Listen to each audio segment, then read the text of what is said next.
I'll grab this one and why don't you down in the middle. Who's going first? I actually have a question for you. Go ahead, please. Because I often moderate panels for those of you in the audience. Sorry. It's not often that a moderator gets a question from one of the panels. It's supposed to work the other way around, but I guess the question is, sort of two aspects in what you're talking about as far as the Five Eyes. One would be around, what kind of reception are you receiving as you're talking about this in America? And the second is, this almost sounds like the arms race that we've lived through in the past. And is this disruptive technology the next arms race? Wow, that's really two questions. One I can answer, and the other one looms as the great imponderable, doesn't it? From this point of view, especially when you compare it to when you compare it to nuclear technology, right? Yep. Which I did and implied. I'll answer the first one first, and that is the response that I've gotten has been from the point of view of those who are, let's say, part of the Five Eyes as an intelligence sharing network. The response is like, we're already there, but we can't tell you anything about it.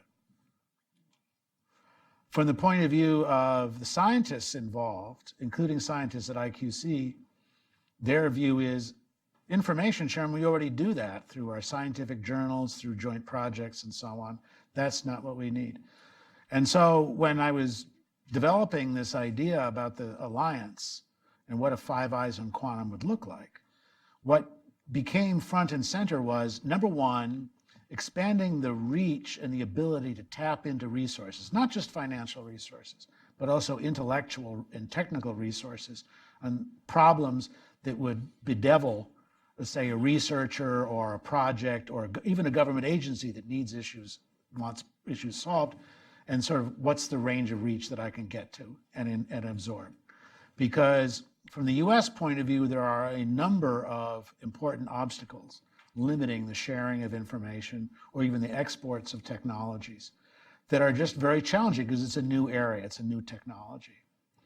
And so that's part of what the Five Eyes on Quantum would do, would be to open up those channels, not just in the intelligence agencies or even in defense agencies, but in a much broader sense, so that the wares that are offered by an Australia or by Canada in this to government or to private sector, that there's a means by which to facilitate and systematize that sharing of information. The other key aspect that I found in terms of the discussion about what would a Five Eyes on Quantum mean for you is that an overriding importance would be not just what to share among the Five Eyes or other allies, the EU, Japan, Israel, going forward, but what you don't share, and particularly what you don't share with people who are outside the alliance. And here's where the focus and the question about China does come up.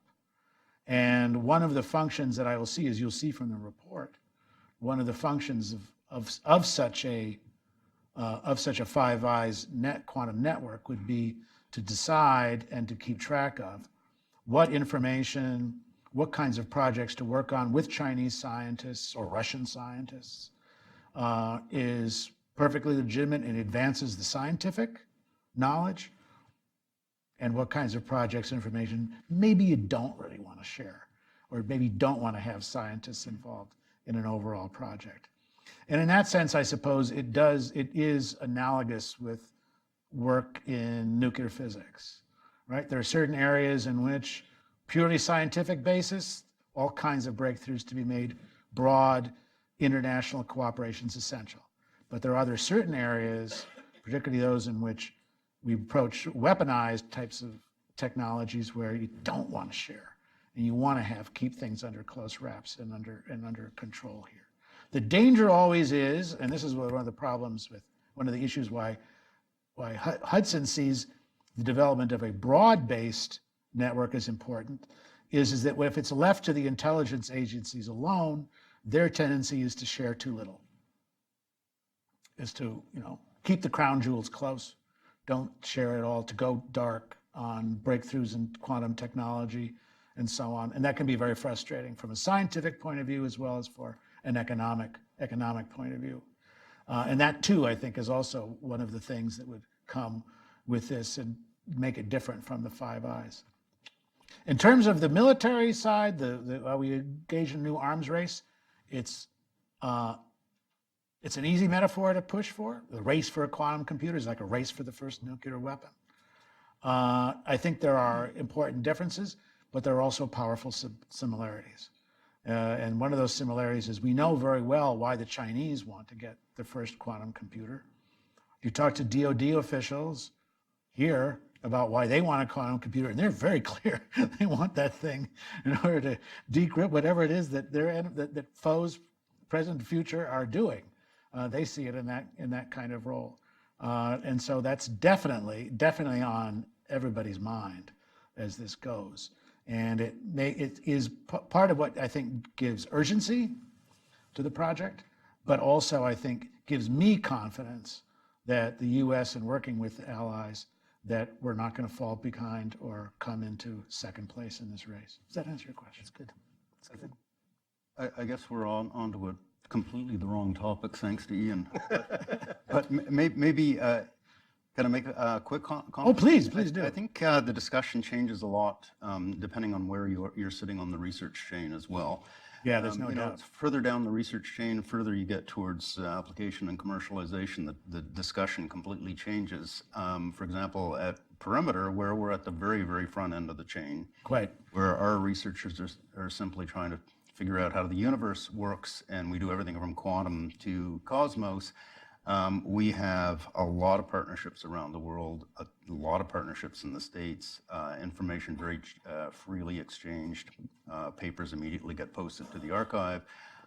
As you move further down the research chain, the dynamic obviously changes a little bit. So I think the discussion depends a little bit where you are on that spectrum. Yeah, and I think in certain countries in which quantum research has been ongoing and the information sharing has taken place, such as Australia, I think there's been people begin to sort of pump the brakes because they come to realize that there was a degree to which what was scientific research sharing was maybe moving into areas in which maybe, as I was saying, you didn't particularly want to share.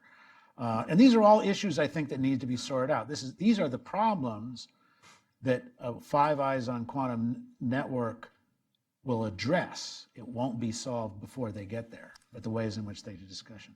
Do you all want to meet our panel, by the way? I didn't mean to get us all sidetracked on all these kinds of things. The last person who just spoke was Michael Duschenes.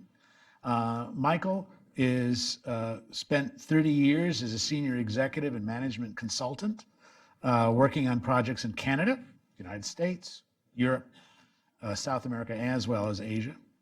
And prior to joining the Perimeter Institute, which he is representing for us on our panel today, he held a number of leadership positions, mainly in the nonprofit sector, but also worked as a management consultant, specializing in strategic and business planning. Before joining Perimeter, that was in 2004. This is what my data tells me. That sounds right. As managing director and COO, he has led short and long-term financial planning and relationships with academic and research partners. So even though we think about, or I think about Perimeter Institute as a research institution and so on, Michael brings a unique position of thinking about it in a much broader context as well. Do you want to talk about Perimeter in that sense, or should we just proceed? You're the boss. Sure. Well, why don't we introduce Joseph Emerson is our other next guest. He's been faculty member at the Institute of Quantum Computing and Department of Applied Mathematics at the University of Waterloo since 2005. Now, he's a world-leading authority on the characterization of quantum systems, and his pioneering work led to the development of the current global standard. There we are, global standard for characterizing the performance of quantum gates, which is key for terms of a qubit entanglement, a protocol now known as randomized benchmarking. And in 2017, he founded the quantum computing software startup, Quantum Benchmark, Inc. After his PhD at Simon Fraser University, he held postdoctoral positions at MIT and the Perimeter Institute, where he studied the interface of randomness, decoherence, and quantum chaos, which sometimes I feel like has been the US policy with regard to quantum technology. And then Iain Klugman. Iain, before joining Communitech, Iain was the CEO of a provincial crown corporation, executive director of communications with the CBC, director of global branding and advertising for Nortel, and has held numerous roles with the Privy Council Office in Industry Canada. He now serves as the president and CEO of Communitech, one of the leading tech support organizations in North America. And that's kind of what I want to do now, is to talk about, we talked this morning about IQC, we talked about the Quantum Valley concept, and we talked sort of broadly about the ecosystem that's involved there. What I wanted to do now was sort of drill down a little bit into the parts, the other component parts of that of Quantum Valley, and how they work, and also what it's like to work with them. And this is why we've got our panel together here.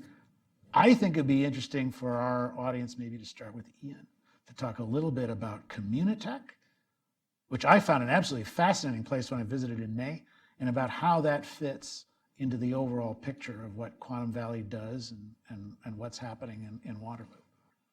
Yeah, I'm reminded of the question you asked, or that was asked of Iain Stewart at the end, which is how do you build successful clusters? And because I think that a lot of it is built less on linear models and more on organic, messy approaches. And so people talk a lot about ecosystems these days because they act as a good analogy for the sort of the messiness, but the interconnectedness necessary in making them work.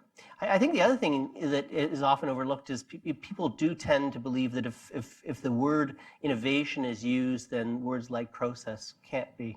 And I think that one of the things that I've observed in our ecosystem and what has made us successful are really largely related to governance, largely related to an understanding as to who does what leadership means, what are the protocols and standards around communication and work transfer, and how do we make sure that there is a process to help people move sort of along that random path that Herman Laflamme talked about, from sort of ideas and discoveries through to commercial markets.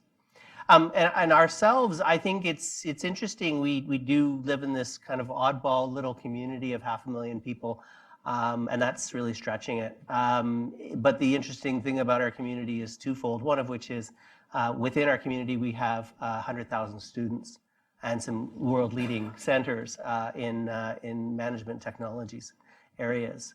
150 research institutes. So we're very, very heavy on sort of academia, research, and science as an area.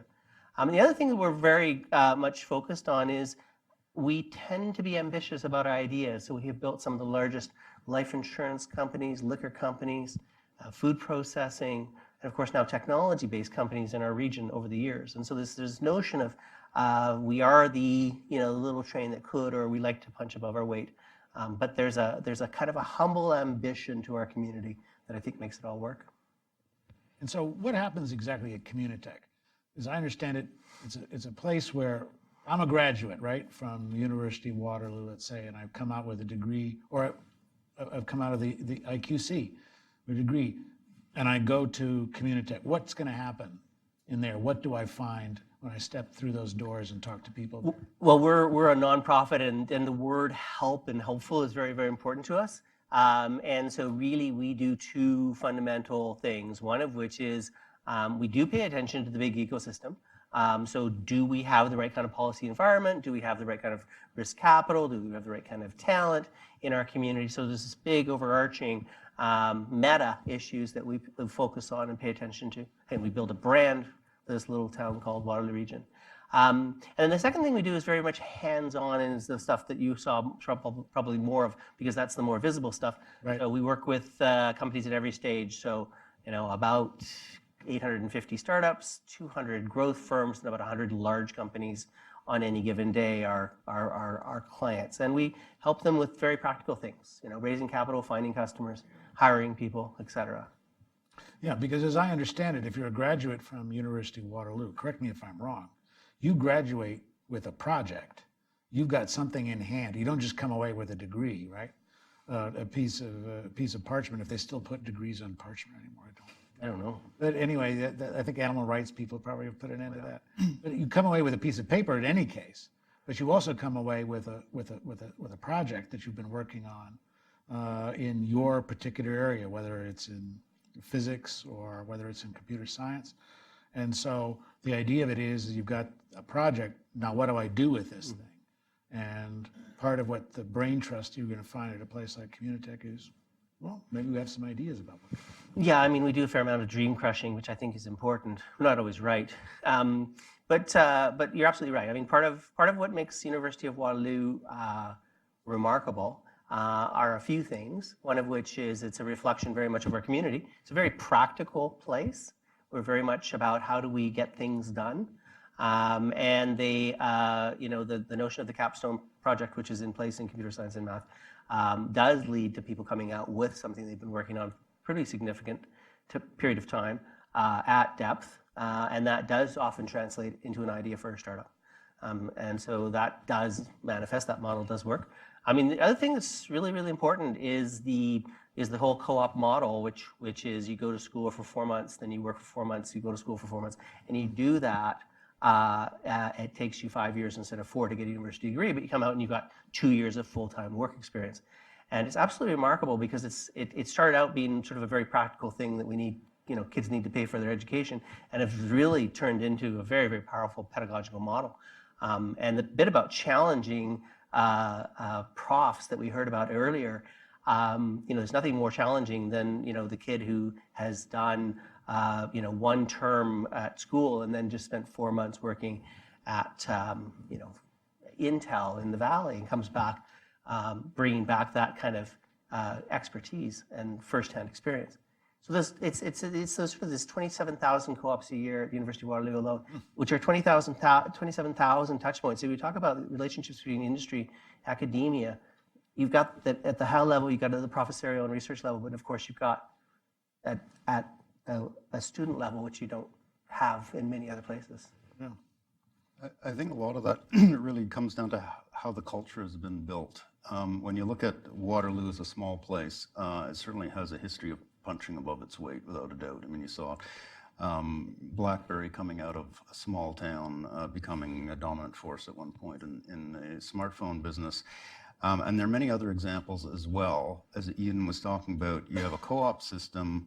His organization and other incubators have spawned 1,000, 2,000 companies at this point. So these students are coming out with the notion you can be a global leader, you can do something extraordinary, you're going to have the resources. And there's a culture in that community of reaching for the stars to do something really, really extraordinary, and you have a culture of people around you who have done the same thing. And that is sort of a self-perpetuating thing. And I guess if I can relate that to Perimeter, or people often ask, so why was Perimeter Institute established in Waterloo? I mean, this is an institute that has as its vision to become the top theoretical physics institute in the world and make breakthroughs that are going to change humanity. It's just a slightly ambitious vision that Mike had. And why put it in Waterloo when we are competing for global talent? We never recruit by quota, only by target of opportunity. So if you can't recruit the top person in the world,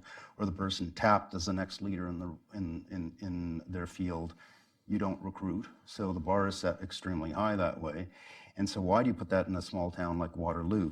Waterloo has got a lot of ingredients that form that ecosystem. So you're in a town where the University of Waterloo has huge strength in math and physics, computer science, engineering, extremely important to us. You have down the road Communitech that has spawned all these companies, and whether you interact very directly or not, it's all part of that culture and that sense of possibility that exists. And I think that when people talk about there's something in the water in Waterloo, it really is about all of those different pieces of that ecosystem and how they're interrelated, and how we all understand that you can't take any of those pieces out if you're going to be successful. That's very interesting, because certainly from the discussion we had this morning and from what I've been watching, Perimeter Institute is clearly thought of as foundational for the Quantum Valley in terms of the basic research that's being done and just the sort of intellectual environment which quantum technology can draw upon. But what you're kind of suggesting is the opposite is also true, that to a degree, Quantum Valley is foundational for the way in which, for the mission that Perimeter Institute plays and the way in which you guys think about your role, not just in Quantum Valley, but in terms of the larger aspects of research in physics. Absolutely. I'd say the way to describe it is absolutely a two-way flow from that point of view. I mean, everything drives everything else.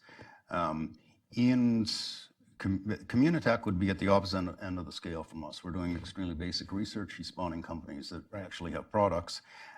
We work extremely closely together because it's part of the chain, first of all. The whole concept of establishing a basic research institute is nothing comes out the other end if you aren't making major progress, as Mike described this morning. But also, our approach is the same. We're trying to attract the top people. I may be attracting somebody whose partner needs a tech job. We're approaching governments in the same vein. We don't believe it's a zero-sum game. We believe if we raise the whole level right across the board, good things happen. And so I think it's very much a two-way street. I would say it's also there's also a protocol at play in the community as well, to what Michael's saying, which is, each of us has a protocol or a social contract or something, but each of us has a responsibility to build whatever we're building at world-class level. But we also have, the next part of that sentence is we have a responsibility to stay connected and supportive of each other. And so we can't become islands or silos. There's a sense of commitment within the community that we should all be the best in the world in whatever we are individually leading, but we also have a responsibility to play well in the sandbox and stay super connected to each other. That's a piece that communities, when they're trying to figure out ecosystem strategies, really struggle with. Because to Michael's point, they see it as being a zero-sum game. Right. The funding is going to go to one is not funding I'm going to get. And then you've got And egos. therefore you end up with turf fights. Yep. And that's just not, Quantum Valley is designed to avoid that issue and to sort of feel like it's a win-win proposition Very across much. the board, whoever comes along. Very much. Can I ask you a question now? Absolutely. Can I speak to you as can I describe you as an artifact of Quantum Valley in terms of education, where you've gone from there? Is that an unfair characterization? Or? Yeah, I think one of the reasons for me being up here is to kind of tell everyone about how I benefited so much from this ecosystem and the Quantum Valley, really almost every aspect of it, which is kind of phenomenal. So I was at MIT working on quantum computing for a postdoc, and that's when Ray LaFlamme recruited me to come to Perimeter Institute and work there and for another postdoc position, and that went well. And then he recruited me also to come to Institute for Quantum Computing as a faculty member, where I've been since 2005, and all that while working on quantum computing. And I think maybe the best way to explain exactly why we need an ecosystem for opportunities like the one I'm pursuing with my startup is to dispel a myth about this impression that quantum computing is a really hard problem. That's certainly true, but that the right way to solve it is to throw lots of money at Google or IBM to do this, or throw lots of money at national labs to do this and let them figure it out. Right. And it's what I want. I actually prepared some slides to give a sense of the landscape of quantum computing and show how an ecosystem where you can have academics leave the lab and start a company is going to be critical to solve certain bottleneck problems in the quantum computing kind of chain of development. So if I could just go through those. Thanks. And I think there's a clicker. I do. Let me fetch it for you. So, in fact, what I'm going to do is I'm going to stand. You want to come up to the podium? I'm going to stand up for this. I think I'll stand over here. Let me move my rubbish. So, right. So what is the challenge and how do we get there? And why do we need kind of a more complex ecosystem where we can benefit from the kinds of structures that we've been talking about? So first, we have a huge number of not a huge number, but a big number of varieties of hardware approaches to building useful quantum computing. We have superconducting qubits, ion traps, defects in semiconductors. This is just a small list. There's defects in diamond, there's spin systems, huge variety of ways to do it. The outcomes, besides security, are things like drug design, material science, and machine learning. These are the hopeful applications of quantum computing, which someone was just asking me about during the break. And there's actually two pathways to get there, and we're not sure which is going to work best. One is this near-term strategy, which John Preskill dubs the NISC approach, where we try and build hardware that's reasonably good and see if we can get value out of it. And the other long-term strategy, which is something that Ray Laflamme pioneered, is this error correction approach, where we understand the natural errors in the hardware well enough to overcome them with error correction and deliver perfect qubits to the end application. So in this pathway, we're giving noisy qubits to the end application, which are imperfect and problematic, and here we're giving perfect qubits. And each of these methods requires overcoming the errors, understanding the errors and overcoming the errors which are intrinsic to the quantum hardware. So this is the key bottleneck of quantum computing. So I'm going to go through a few technical slides, putting my scientist hat on, but for those of you who don't want to follow the technical slides, this is the message. The message is if you don't have the right error correction strategy or error suppression strategy, this is what happens with quantum computing. So we need a way to prevent this from happening. And that's been my area of academic specialty, which I first developed at Perimeter, which I further developed at University of Waterloo, and which Community Tech has helped me develop a startup around. And so as I mentioned, we have to find the errors, identify them, assess the situation, and suppress the errors, and then continue that cycle until we push the error rates low enough to get the performance we need to make quantum computing useful. You've all heard that we have quantum computers today. These are prototypes that can't outperform classical computing. But there's a threshold we have to pass, and I'll explain the path to get there. So the path to get there is qubit quality. So that's low error rates. So here's actual data. So this is the world's best data for quantum computing. So on the left axis here is qubit quality, which we measure as circuit depth. How long can the computer process information before the answer is spoiled by the errors? And on the bottom axis is the number of qubits. So the number of qubits is what we hear about in the media. But the key message here is that if someone's talking about the number of qubits and trying to sell you the value of what they're doing, it's like someone telling you diamonds without telling you anything about their quality, right? In fact, 25 diamonds, what's that worth? That's a meaningless concept. Obviously, you have to know, well, for those of us who have gotten married, the 3 C's, right? Qubit quality, diamonds, that's the 3 C's, what are the clarity, color, and carats, right? So the point is we need to know something about the quality of the qubits to be able to say anything about how well they can perform. And so the data shown here, which is on a log-log graph, so for those of you who don't have a technical background, what that basically means is objects are further away than they appear on the graph. So we have 2 qubit systems. This is 4, 6, 8, and 10. These are an ion trap systems. So the Army Research Office supported a collaboration between my team in Canada and Rainer Blatt's team in Austria, in Innsbruck, to help assess and characterize the performance of their ion trap quantum computer, which is now we know the world's best ion trap quantum computer. And there what we showed is that using our technology, which we developed at the University of Waterloo, you can assess how far the computation can go in depth. And the blue histogram here is data that IBM publishes on its website for its superducking qubits. Now, IBM uses the older method I invented 15 years ago to do this, probably because the lead of their effort there, Jay Gambetta, is my former postdoc, and he left my group too soon, and so he doesn't know about these new methods. So this is actually an upper estimate in how good superducking qubits are. So we're trying to convince them to adopt this better metric, and we'll see how that goes. And just to reiterate the purpose of the point of this graph is that when you're in the lower left, that means you have low quality qubits and a few number of them. When you're in the upper left, you have good quality qubits, but very few of them. In the right-hand lower side, you have low quality qubits, but lots of them. And then the win situation is up here where you have lots of qubits and they're all very good quality. That's the end game. How do we get there? So up and to the right is good on this figure. So how far do we have to go? So I showed you where we are. How big is this challenge? Okay, so here this is a bit complicated, so let me walk you through it. So the same graph as before. This black line is what I call the classical horizon. So if your qubit performance is anywhere under this bottom, to the left or below this line, you're not outperforming classical high performance computing. Now, this line is, I drew it as a sharp line. It's not a sharp line, it's a fuzzy line. Because how much you can compute classically depends on how much time and money you're going to put into it, right? So this is just a heuristic line that gives a guidance.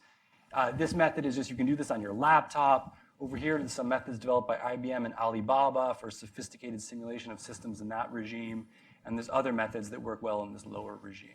But we have to get past that line. You can see we're nowhere near that line. So here, this dotted line is the 10 to the minus 3 error rate line that Innsbruck met. And right here is the 10 to the minus 2 error rate line that IBM met. And so we need to scale up this line and scale up to the right and vertically. So now this is something I spent a lot of time working on, which is coming up with an assessment of where we have to get to actually solve real-world problems. So to my knowledge, no one's ever plotted this of where are we, where do we have to go, and how does this all fit together. So you're my guinea pig audience on this. And so these different circles are different regions of application. So the green here, the faded green, is quantum chemistry and materials science. We're looking at the literature. These are kind of harder problems to solve. And then the blue is quantum simulation, which is a little bit easier. And these blue stars and these green stars are actual results that have been published in the literature. But we're just at the tip of the iceberg in terms of discovering the opportunities. So I've represented as these ellipses.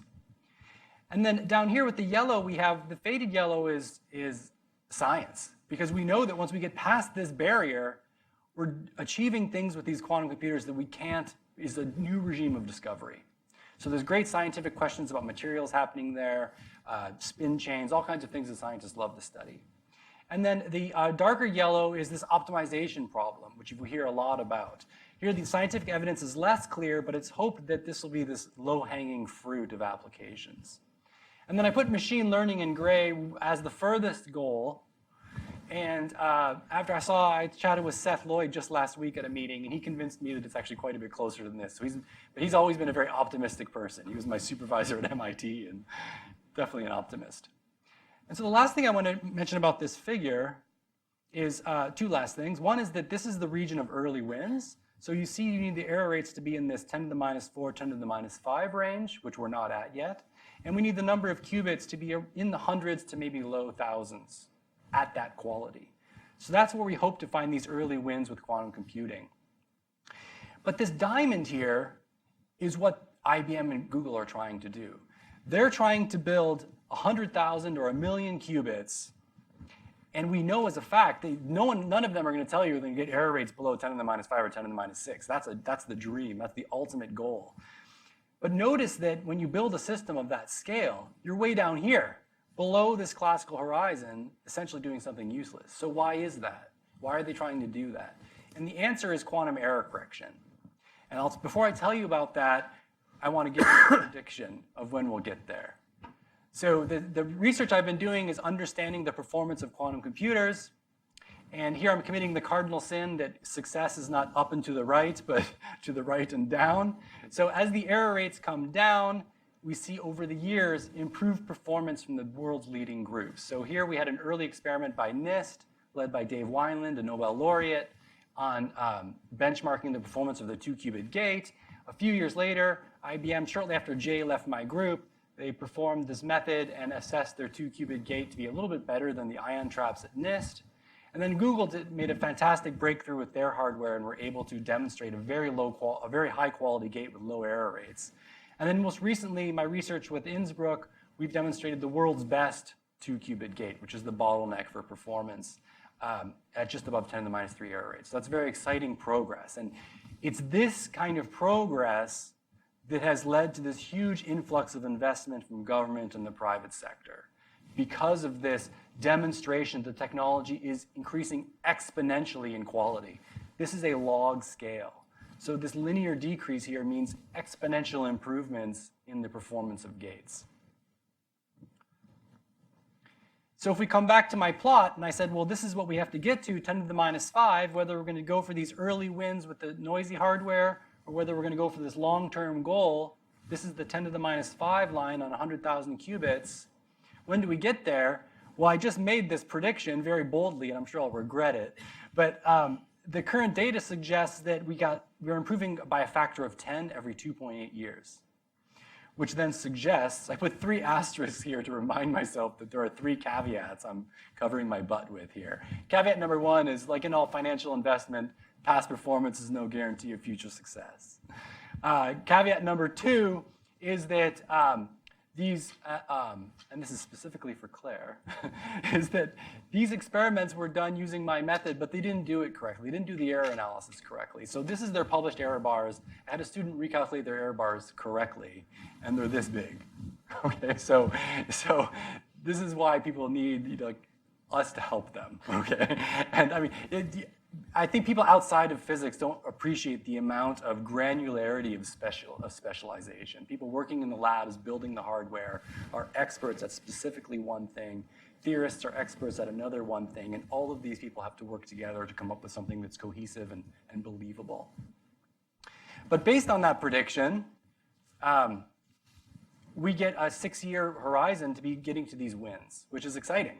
I thought that this prediction would kind of decrease the hype, but unfortunately, if I follow the data, that's where it goes. Now, the other third asterisk is that that data was on people, their ability to raise this bar vertically at the 2-qubit level. So the other key caveat of that prediction is that the experimentalists have to demonstrate that they can sustain that quality as they scale up the number of qubits. And that's what our tool set is designed to do, and that's why we've set up this startup, to deliver those tools to the community. And so this, I mentioned the ideal scenarios where the hardware is useless. So how do we actually leverage the hardware to reach these big wins? How do we reach the truly disruptive capabilities? In particular, I know you're very concerned about the impact on cybersecurity. That's actually way up off the scale. That's how hard it is. And how do we get there? It's error correction. So error correction are methods that harness the low quality qubits, but lots of them, to deliver fewer effective or logical qubits of much greater value. So here, this is kind of bad error correction, good error correction, and great error correction, taking the hardware to these kind of gold, bronze, and whatever red is. Red is fail, because you're behind the red line, right? And so that's a key piece of the solution. In fact, it's a critical bottleneck to the solution. And this is tying into this story because this is a piece that, what do you need to do this? You don't need hundreds of millions of dollars of hardware. What you need is a few smart people who've dedicated the last 20 years of their lives to working on this problem. And what does it cost to run that? It costs pencils, papers, and coffee, basically, and enthusiasm to get that to happen. So these bigger long-term wins require quantum error correction. And to achieve these big wins, we need to understand how to assess the hardware so we can improve its performance. We need to assess how the hardware scales up in quality. We need to assess the error correction path, and we need to, I didn't do this quite right, we need to assess ways to minimize the demands of the algorithms. All of that requires these software tools, which we've been working on. And so now that I've kind of laid that groundwork, I wanted to come back to the topic and talk about how I've been able to do that at Waterloo because of all of these amazing elements. So we have the vision of Mike Lazaridis to bring quantum experts and accumulate that expertise very early in the game through Perimeter Institute for Quantum Computing. We have University of Waterloo's open IP policy, which was a key part in urging me to transition from just doing this academically to developing high quality tools that will be useful to the community. And then there's organizations like Communitech, which I'm an academic, I've been an academic my whole life. How do I learn how to build a business, learn how to hire people? This is something that Communitech provides valuable solutions for, guidance and mentorship to figure those things out, and I definitely benefited from that. And then the last piece I wanted to mention is the ecosystem as a whole. The fact that how many places on the planet can you put out an ad, which I just did last year, asking for a software developer who knows Python and C++ and something about quantum computing with 5 years experience, right? And sure enough, we get 3 hits, right? So a bunch of enthusiastic young people who say, oh yeah, I took some courses in quantum computing 6 years ago, and then I went into industry working on C++, and now I'm very excited to get back into quantum computing now that there's something happening economically in that area. And so that was kind of my tie-in, and I'm happy to take it is. It's a resource you can come back to. Yeah. Put a notice up on the bulletin board, and then wait for something to turn up. So the area of, a couple quick technical questions. This is the area of error correction. We had that question earlier this morning with regard to the lady who's working at Berkeley. Yeah, that's right. On that question. You were the person who answered that question about it. Yep. Because the issue of error correction is a crucial one. Absolutely. For how you're going to develop, if you're going to achieve qubits, computer of qubits of that magnitude, the error correction issue really has to get resolved. Absolutely. I mean, as you saw, I mean, we can hope to get the bottom edge of those wins without error correction, but nobody realistically believes that we're going to get to the true value. Certainly not something like breaking encryption without error correction. No one believes that. No one believes that. And I've got one other question for you. Is anyone here from D-Wave Systems? Any representative for you? Okay, now I can ask my question. D-Wave, the other Canada company involved with quantum computing, where do they sit on the chart that you showed earlier about your 4 areas? Now they do something, have a thing called quantum annealing, which is their own kind of way of doing these kinds of things. Maybe you can explain to our audience what quantum annealing is about and what D-Wave does and how they sit on this issue with regard to error correction. Yeah, absolutely. So as envisioned currently, annealing is a very different model of computing than the gate-based model, which is the one I was addressing and the one that I think all the other major players are focused on. And that method is something which we don't know how to do error correction on it. So the hardware approach itself is premised on this idea of getting these wins in optimization without error correction by having good enough qubits to go beyond that classical threshold. And so, every month there's a new argument about whether they've crossed that threshold or not, and it's hard for them to assess. The tools I work on, and I'll freely admit, our tools don't apply to their system because it's so foreign to the gate-based model in which we kind of live and breathe. So we can't assess. There are people who specialize in assessing the D-Wave hardware, and I'm not one of them. But that is their goal, is to build very good, high-quality, non-error corrected, at least publicly their goal so far, is to build high-quality, non-error corrected systems. Right. And basically with annealing, what they do is just basically cram all your qubits together and let them sort it out. I don't know if they like the word cram, but yeah. I'm going to use it because there's no one here from D-Wave Systems to But yeah, I mean, it's like a hopeful thing. You put it together and you hope for the best. Right. But certainly if you were talk to any American about, sort of ask them, say, what about Canada and quantum? D-Wave Systems is the company that's going to come up. Yeah, I mean, they really deserve credit for having the vision to show that there's an economic model here. There's a commercial model for quantum computing, which they pioneered, and I think they played a big role in catalyzing the acceleration of commercialization of quantum technology as a whole.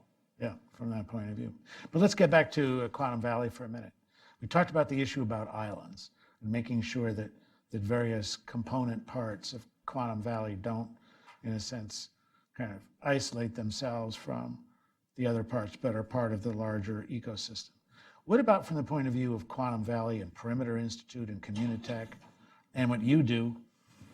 Oops.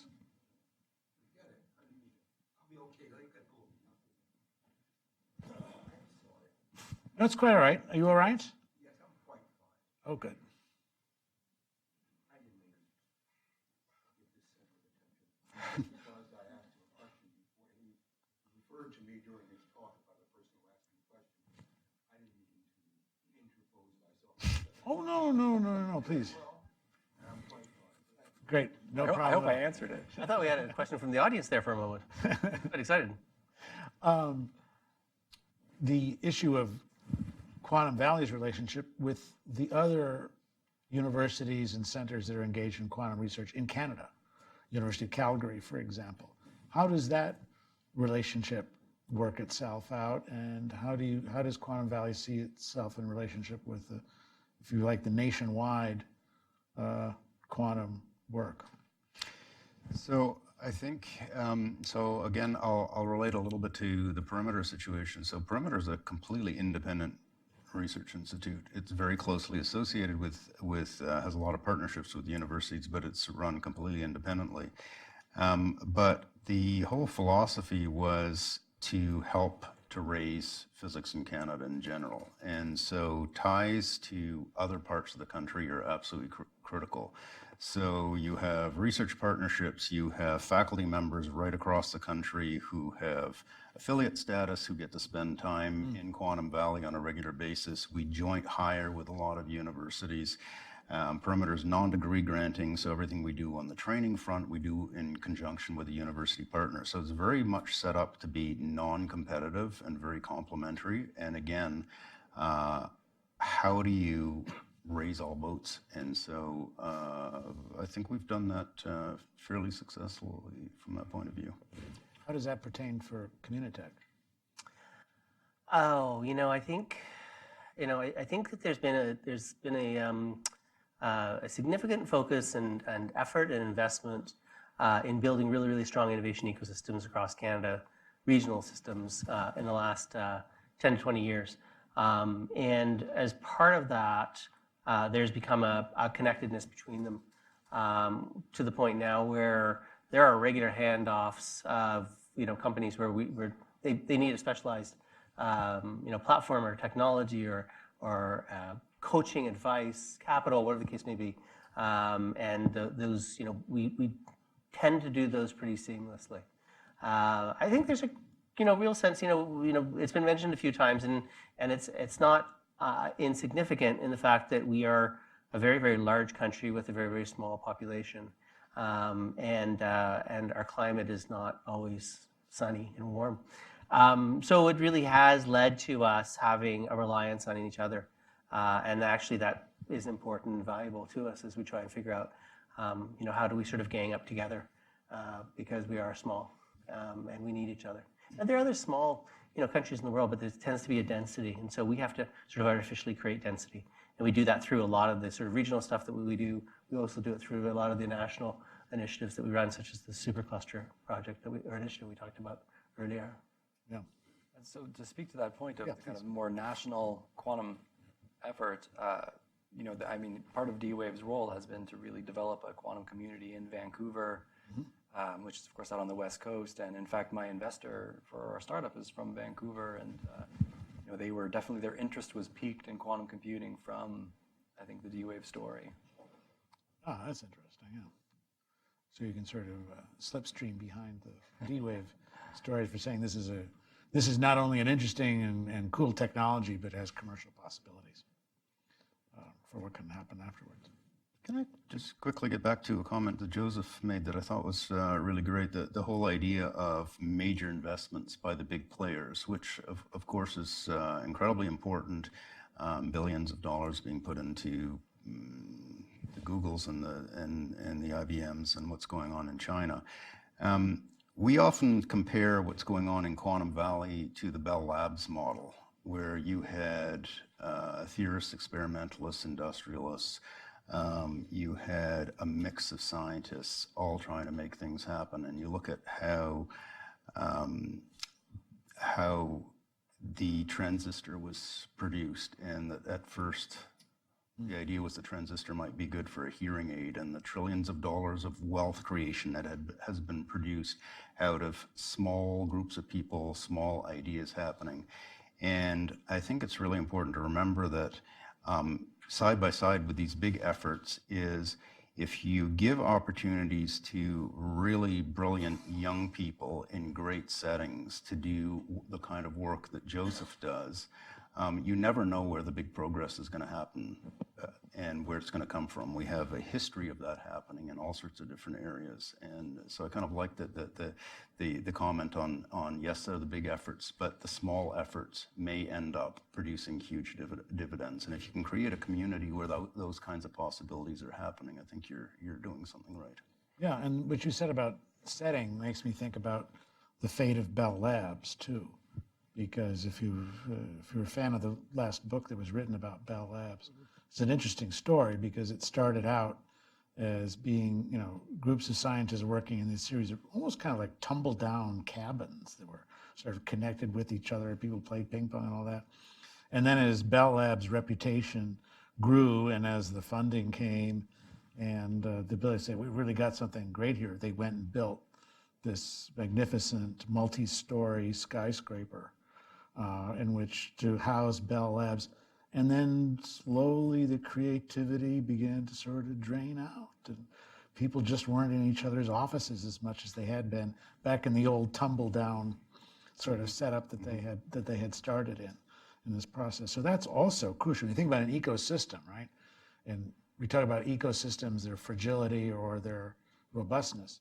That's also an important part of how you develop that kind of both the cross fertilization in terms of ideas, but also of an ongoing dynamic that gives everybody a confidence that if I go into the office today, great things will happen. Right. And you get the impression that at Bell Labs, people didn't feel that way after a while. Not after a while. You know, even a detail like that is something that I've definitely witnessed at both Perimeter and Institute for Quantum Computing, which are both very open concept buildings. Yes, they are. With the central atrium. And I remember when we first moved into the new Quantum Nano Center, which is on screen, you know, Ray was director at the time, and he put me on the 4th floor, and he put my main collaborator on the 3rd floor, and he said, "Hey, what are you doing? Move us together. We talk every day." He's like, "I want you to bump into other people as you're going." Yeah, there you go. That's right. And that's definitely right. something that happened at Perimeter, and it's good. It's a good that happens. It's a good thing. The other thing I like about the Perimeter too is you go down the hallways and there's blackboards strategically located in the hallway. So if you do get yourself involved in a conversation with somebody, you just grab a piece of chalk and start working on your way to the men's room or on your way to have lunch or whatever in the process. That whole building is designed for maximum interaction. And probably when you were a postdoc at Perimeter, postdocs generally share offices, but we put them in an office with somebody who's not in their research area. So you do little things to maximize that cross-pollination of ideas, because that's where great things happen. Which are totally unexpected. Iain, would you have something to say? Yeah, no, I just think going back to the Bell Labs as a model, I think that you know, we do spend a lot of time looking at ecosystems all over the world and trying to learn from them because they're all different. And I think the one thing that the few conclusions we've come to, one of which is I think there's too much valley worship that happens in the world. Somehow that, you know, everybody wants to be Silicon Valley, north, south, east, or west, and it's, you know, the valley is the valley, and there's nothing else like it in the world. And there's good and bad things associated with it. But I think what we have really focused on is an understanding of, you know, the assets that we have and some sort of model that's authentic for who we are. The point about, you know, you don't have to make big dollar investments in certain areas to have breakthrough. It's an important one because I think that, you know, if you follow somebody else's recipe, it could always be $1 billion here, $1 billion there. There are jurisdictions and ecosystems in the world where that's their strategy. It's the big check strategy, and in our case, you know, small country, we don't always have that. But there's ways that we can do things with smaller amounts of money that are going to be as disruptive. They're just not going to be the same game that somebody else is playing.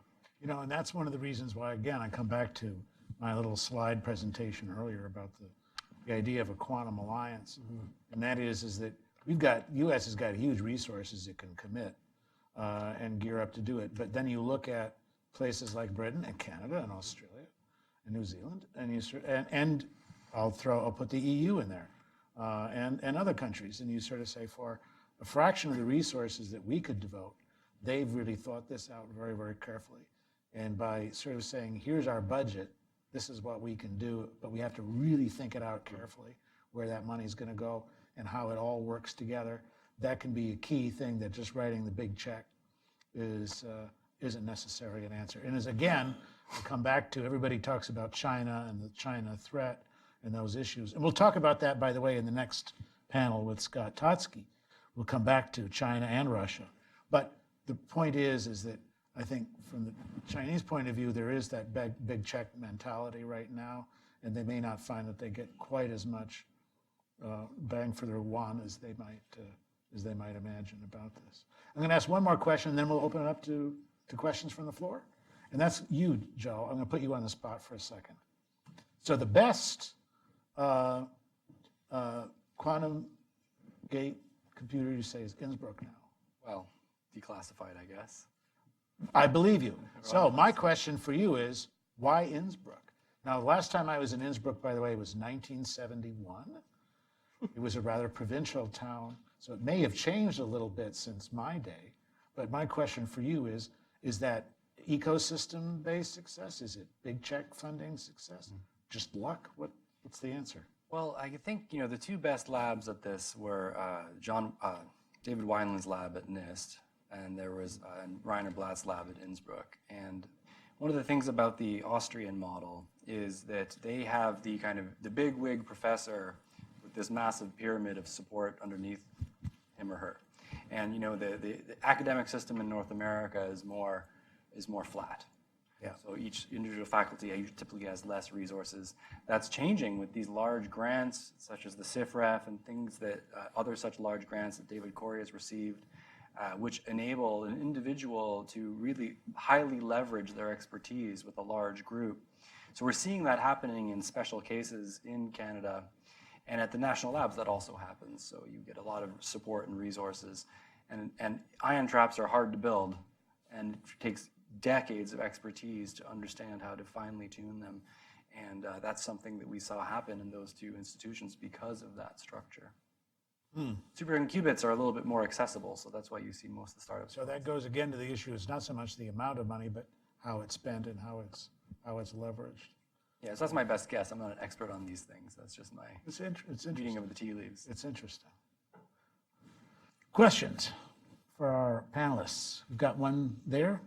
And again, as before, if you can just mention your name and whatever affiliation you care to divulge, and we'll be all set to go. Great. This is a question for Joe. Phil Bronner, I'm an investor based in DC who's spending time around quantum. As you your slides were great, by the way, so I appreciate you taking us through those. And as you mentioned, given the trends you're seeing, within 6 years we could have something that could really address some of these challenges.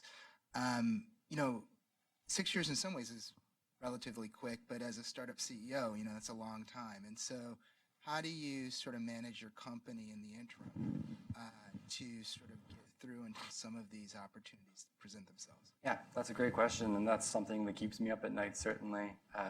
And so the strategy for us is a mix of early revenue and public funding. So early revenue is possible for us because we have these tools that are useful. So we've actually, the way my investor put it, my seed round, which was very small, is we're the picks and shovels to the gold rush. So all of these big efforts are being put into building hardware, all these horses in the race. But our solution is something that's across all of those hardware approaches. We really address all of them simultaneously, and we can provide them with tools now that help them in that path. And so it is possible to generate early revenue, and we've demonstrated successfully to do that. And the other important piece is public funding. So we've been lucky to get support. We're going to get support from the Army Research Office to pursue our research. We're in Canada. I'm actually a U.S. citizen and was recruited to Canada.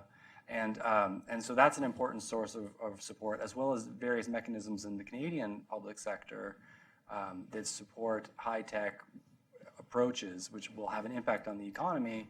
And so the Canadian political or economic climate in terms of research funding for small businesses is quite positive. And so you can massively leverage a small investment through these initiatives. But they're very time consuming, filling out SHRED reports and IRAP requests. It takes a lot of time away from, doing the science, working on the technology. But so it's a mix of public and private funding. And You have a question there?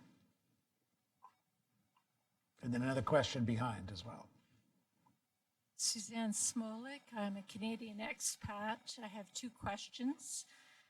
First of all, since you speak so highly of the University of Waterloo's co-op program, have other Canadian universities or universities in the States copied it?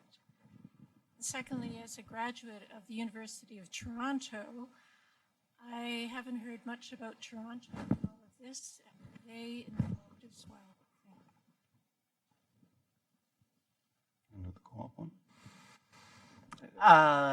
So I'll take the co-op question answer. Certainly, there's a spectrum of approaches that people are taking to co-op now in Canada, ranging from some programs that are quite similar to what University of Waterloo does, to all the way through to they're really a summer internship, but they call it a co-op. The challenge with implementing the co-op program is that it requires you to run the university 12 months of the year, which means that your expenses are, 20 to 40% greater than if you just ran the university in a traditional fashion. And that seems to be, to one extent, that's one of the big deterrents in people going to 100% co-op. There certainly is, significant recognition of the fact that, the undergrads coming out of computer science, engineering, mathematics at University of Waterloo have had a different experience and are equipped in a different way as far as a job readiness perspective.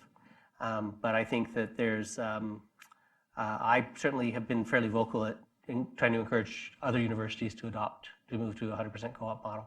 But I think that the big barrier has been around the cost associated with it.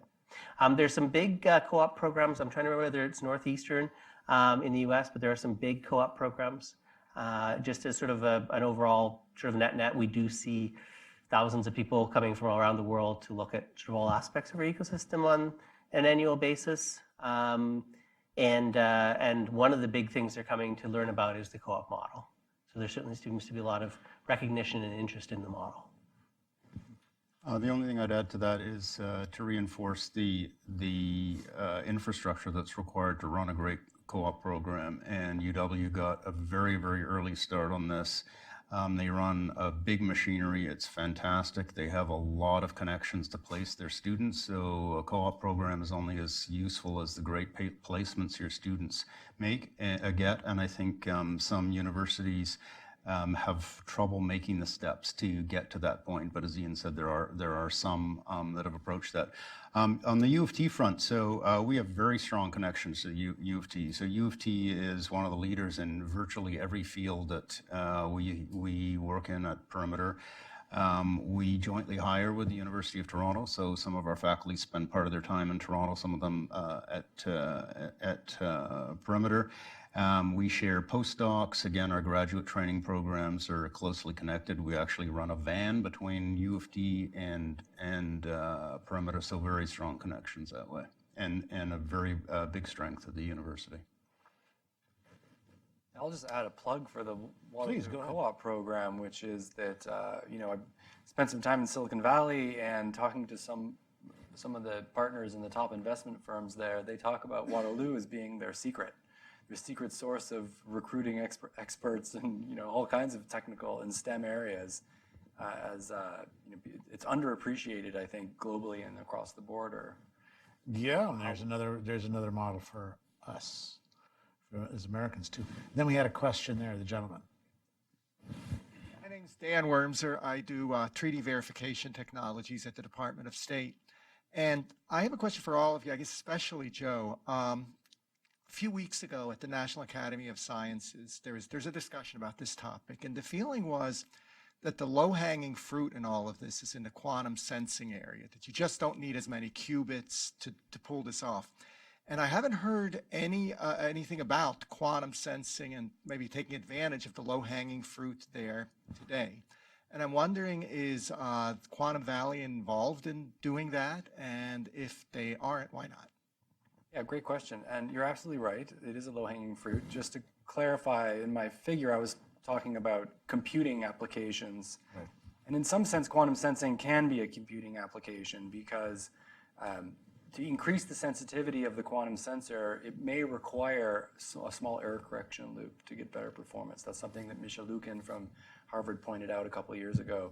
And to answer the other aspect of your question, yes, there's a big effort at Waterloo and throughout the Quantum Valley to explore the use of quantum sensors for medical imaging, oil well logging, monitoring electron transport through cells. Quantum sensors, the thing that makes quantum computing hard, which is the susceptibility of quantum coherence to error, exactly makes quantum great for detecting small environmental perturbations on a very small resolution. Spatial resolution. So it's kind of the flip side of quantum computing.